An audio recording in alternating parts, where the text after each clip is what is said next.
சென்னை அருகே அழகான ஏரி அருகில் அமைந்திருக்கும் 1000 ஆண்டு பழமையான சிவன் கோயில்.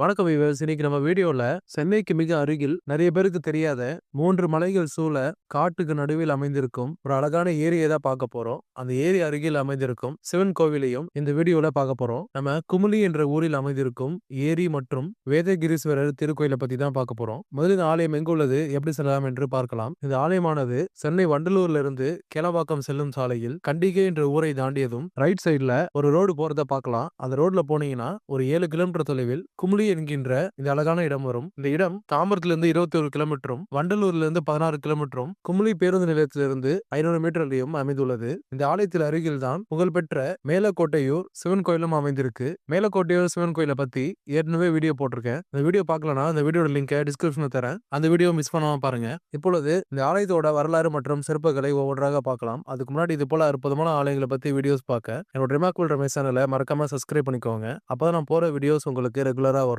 இந்த அழகான குமுளி ஏரி 3 மலைகளுக்கு நடுவே அற்புதமாக அமைந்திருக்கிறது. அருகில் மிக அழகான பல மரங்கள் நிறைந்த ஒரு ரிசர்வ் ஃபாரஸ்டையும் காணலாம். இந்த இடத்தில் 60க்கும் மேற்பட்ட பறவைகளை காண முடியும். அதே போல விஷத்தன்மை வாய்ந்த பல வகையான பாம்புகளும் உள்ளன. இந்த இடத்துக்கு மக்கள் நடமாட்டம் அதிகம் இருக்கிற நேரத்துல போனா கொஞ்சம் சேஃபா இருக்கும். பல ஆண்டுகளுக்கு முன்பு பராமரிப்பு இல்லாததால் இந்த ஏரி மிகவும் அசுத்தமாக காணப்பட்டது. பிறகு தமிழ்நாடு அரசு, ஃபோர்டு கம்பெனி மற்றும் EFI போன்ற அமைப்புகளால் கூட்டு முயற்சியில் குமுளி ஏரி மறுசீரமைக்கப்பட்டு தற்பொழுது மிகவும் அற்புதமாக காட்சியளிக்கிறது. விடுமுறை தினங்களில் மாலை நேரங்களில் அதிகப்படியான மக்கள் இங்கு வந்து செல்வதை காணலாம். இந்த இடம் புகைப்படங்கள் எடுப்பதற்கு மிக அழகான இடமாக உள்ளது. இந்த ஏரி மற்றும் இந்த மரங்களை ரசித்துவிட்டு இங்கிருந்து ஒரு 1/2 கிலோமீட்டர் சென்றால் 1000 ஆண்டுகள் பழமையான வேதகிரீஸ்வரர் கோயிலை காணலாம்.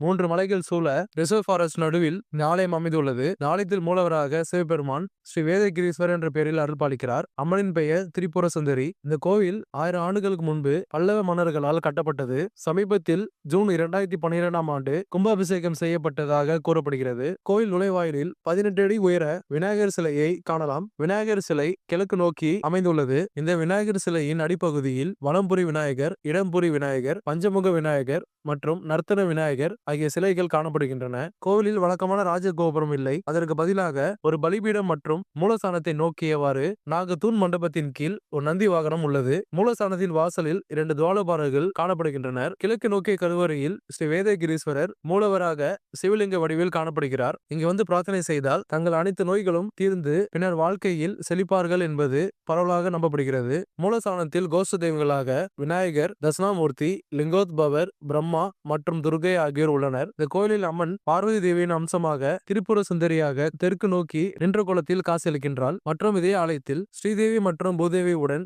இருபுறமும் ஸ்ரீ ஸ்ரீனிவாச பெருமாள் சன்னதி உள்ளது. ஸ்ரீனிவாச பெருமாள் சன்னதி எதிரே ஸ்ரீ கருடாழ்வார் சன்னதியும் உள்ளது. இது தவிர பைரவர், சந்திரன், சூரியன், அஷ்டபுஜ துர்கை, மகாலட்சுமி, கணபதி, ஐயப்பன், வள்ளி தேவசேன சமேத சுப்பிரமணியர் ஆகியோருக்கு தனி சன்னதிகள் அமைந்துள்ளன. இக்கோயிலில் உள்ள ஒரு எறும்பு புற்று மிகவும் போற்றப்படுகிறது. இடைக்காடர், சட்டைநாதர், கொங்கணர், பதஞ்சலி, குந்தபை சித்தர், பாம்பாட்டி சித்தர், சுந்தரானந்தர், கருவூரர், வான்மீகி, தன்வந்திரி, கோரக்கர், கமலமுனி, மச்சமுனி, திருமூலர், ராமதேவர், அகத்தியர், போகர் மற்றும் சிவவாக்கிய சித்தர்களின் 18 சித்தர்களின் சிலைகள் இங்கு உள்ளன. அதே போல் சப்த கன்னிகள், நால்வர்கள் சிலைகளும் இங்கு காணப்படுகிறது. இந்த கோவில் பல்லவர் காலத்தை சேர்ந்தது. 12ஆம் நூற்றாண்டில் சோழர்களால் இந்த ஆலயம் புனரமைக்கப்பட்டுள்ளது. ஒரு காலத்தில் இந்த இடம் ஜெயகொண்ட சோழ மண்டலத்தின் தலைநகரமாக இருந்துள்ளது. முன்னொரு காலத்தில் ஒருவர் இந்த கிராமத்தில் தீராத நோயால் அவதிப்பட்டார். அப்பொழுது இவர் இந்த ஆலயம் வந்து சிவபெருமானை தினமும் இங்கு நீராடி சிவபெருமானை தினமும் பிரார்த்தனை செய்து வந்தார். அதே போல் இங்கு குளத்தில் இருக்கும் மண்ணை தன் உடல் முழுவதும் பூசிக்கொண்டு வந்தார். ஒரே மாதத்தில் அவருடைய அனைத்து நோய்களும் பூர்ணமாக குணமாகின. இதனால் இந்த நீரில் நீராடி சிவபெருமானை வழிபட்டால் தீராத நோய்கள் தீரும் என்று பக்தர்கள் கூறுகின்றனர். இக்கோயில் 3 பக்க மலைகளால் சூழப்பட்டுள்ளது. மலைகளில் இருந்து கசிந்து வரும் நீர் ஆலய திருக்குளத்திற்கு வந்து சேரும். அந்த நீரும் அந்த குளத்தில் உள்ள மண்ணும் நோய் தீர்க்கும் ஒரு அருமருந்தாகும். இது ஒரு ரோக நிவாரணி என்று சொல்லப்படுகிறது. பக்தர்கள் இக்கோவிலை காசி ராமேஸ்வரம் புனித தீர்த்தம் போன்று புனித தீர்த்த தலமாக கருதி நம்பிக்கையோடு வருகை புரிந்து வழிபட்டு வருகின்றனர். மாத மாதந்தோறும் இத்தலத்தில் பௌர்ணமி அன்று சிறப்பு பூஜைகள் மற்றும் கிரிவலம் நடைபெறுகிறது. மற்றும் இந்த ஆலயத்தில் வழிபட்டால் திருமண தடை, குழந்தை வரும், மன அமைதி, உடல் ஆரோக்கியம் ஆகியவை கிட்டும் என்று பக்தர்கள் கூறுகின்றனர். பிரதோஷம், மகா சிவராத்திரி, சங்கடஹர சதுர்த்தி, பௌர்ணமி, கிரிவலம், செவ்வாய், வெள்ளிக்கிழமைகளில் சிறப்பு பூஜைகள் இங்கே நடைபெறுகிறது.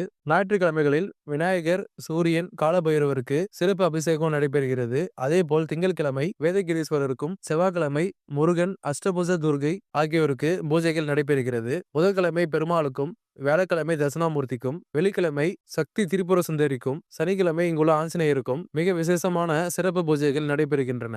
ஆலயம் திறந்திருக்கும் நேரம் காலை 8 மணி முதல் 10 மணி வரையும், மாலை 5 மணி முதல் இரவு 6:30 மணி வரையும் திறந்திருக்கும். இயற்கை எழில் சூழ மலைகளுக்கு நடுவே ஏரிக்கு அருகில் மிக அழகாக அமைந்திருக்கும் இந்த அற்புத சிவன் கோயிலை நீங்களும் வாய்ப்பு கிடைக்கும் போது நேரில் சென்று தரிசனம் செய்யுங்கள். மீண்டும் இது போல அற்புதமான ஆலயத்தில் சந்திக்கலாம். தொடர்ந்து இது போல ஆலயங்களை பத்தி வீடியோஸ் பார்க்க என்னோட ரிமாக்குள் ரமேஷ் சேனலை மறக்காம சப்ஸ்கிரைப் பண்ணிக்கோங்க. அப்பதான் போற வீடியோஸ் உங்களுக்கு ரெகுலரா வரும். இந்த குமுளி ஏரியோட லொகேஷனும் இந்த கோவிலோட லொகேஷனும் டிஸ்கிரிப்ஷன்ல கூகுள் மேப் லிங்கா கொடுத்திருக்கேன். தேவைப்படுறவங்க பார்த்து தெரிஞ்சுக்கோங்க. ஓம் நம சிவாய. நன்றி, வணக்கம்.